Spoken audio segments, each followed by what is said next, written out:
sa new movie, question sa lahat ng taas na after doing stag, anong tingin nyo yung advantages or disadvantages ng pagkakaroon ng isang stag party?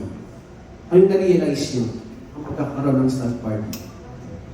Disadvantages and advantages. Sa akin naman, siguro doon muna tayo sa disadvantage, diba? I mean, stag parties, kung ganun man kawayo, hindi kasi syempre hindi naman lahat papayag eh. Sa ganun, syempre hindi lahat na magiging misis natin papayag sa mga ganung klase ng stag party.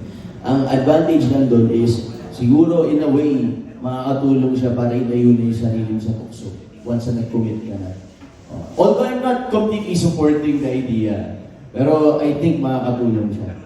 Yun lang naman yung pupunta nun eh. Makatulong na umiwas ka na sa tukso or balik-balikan mo pa. Diba? So, yun din sa akin. Thank you. Para sa akin po, wala pong advantage yung stag party na yun.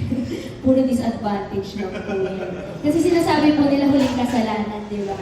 So, nung mag-ano pa lang, hindi pa kayo ikakasal, marami ka ng kasalanan. Ganon. Kasi po, syempre, yung ano po na yun sa stag na yan, syempre may mga babae.